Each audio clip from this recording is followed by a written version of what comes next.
আমাদের এই ভুল না, এটা আমি শখ করছি। আজকে ঈদের দিন 3 দিনের দিন আমি হেলমেট পরবো না।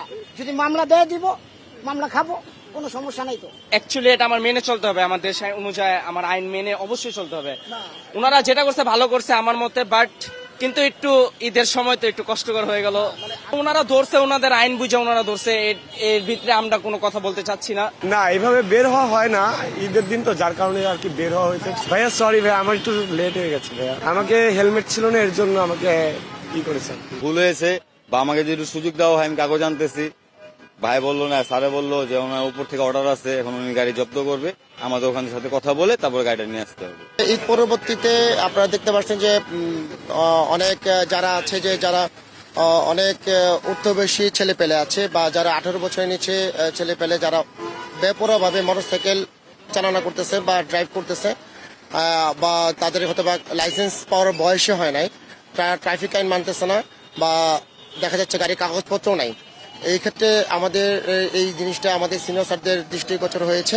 হওয়ার পরে আমাদের গতকাল থেকে আমাদের সিনিয়র স্যারদের নির্দেশনা হচ্ছে মোটরসাইকেলের উপর জিরো টলারেন্স, যে একদম প্রত্যেকটা পয়েন্টে চেকপোস্ট বসাতে বলছেন স্যাররা, এবং বসানোর পরে এটা নিয়ে আমাদের যে গাড়িগুলো লাইসেন্স থাকবে না, বা গাড়ির কাগজপত্র থাকবে না, বা মালিকানা পরিবর্তন থাকবে না, একজনের গাড়ি আরেকজন, মানে বিশেষ করে ব্লাড কানেকশন যেগুলো আছে সেগুলো ছেড়ে দিচ্ছি আমরা। কিন্তু যেগুলো একদম দূরের আত্মীয় বা কিনেছে 2 মাস 3 মাস 6 মাস হয়ে গেছে, এখনো তারা মালিকানা পরিবর্তন করতেছে না, দেখা যাচ্ছে যে এইটা দিয়ে অনেক আইন বিরোধী কাজ করার সম্ভাবনা আছে।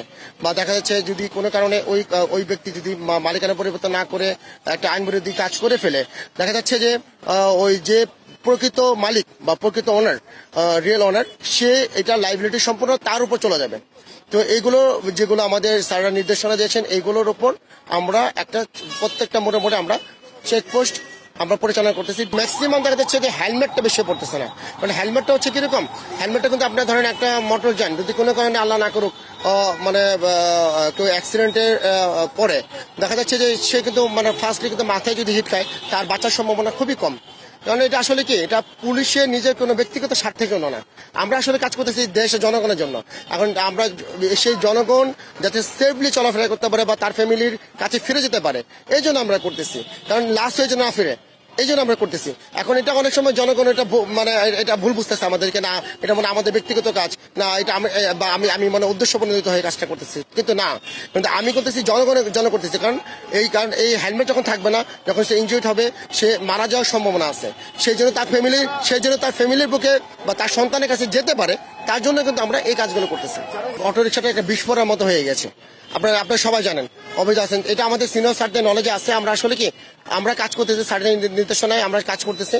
আমরা আসলে প্রতিদিন আমরা চলমান প্রক্রিয়া আমরা এগুলো ডাম্পিং বা আমরা এগুলো মানে ডাম্পিং এর আওতায় নিয়ে আসতেছি। বিশেষ করে আমি যেটা করি, আমি সাধারণত ডাম্পিং করি এবং অটোরিকশাগুলো উল্টায় রেখে তার কেটে দেওয়া হয়, এদেরকে পানিশমেন্টের আওতায় নিয়ে আসি। অনেক সময় তাদেরকে দিয়ে আমরা ডিউটি করাই, যে বাবা তুমি যে মেন ভিআইপি সড়ক উঠলে আমাদের পুলিশ যে কত কষ্ট করতেছে, তুমি দেখো যে কাজগুলো করলে কিরকম লাগে। তখন আমরা কি ওদেরকে দিয়ে 2 ঘন্টা 3 ঘন্টা 4 ঘন্টা এরকম ডিউটি করে হয়তো বা অনেক সময় তাদেরকে জরিমানা আওতায় নিয়ে আসি, বা এরকম মানবিক কারণে ওদেরকে ছেড়ে দেওয়া হয়েছে। কিন্তু আমরা ম্যাক্সিমাম ক্ষেত্রে তাদেরকে ডাম্পিং করে তাদেরকে আইনগতভাবে ব্যবস্থা নিচ্ছি।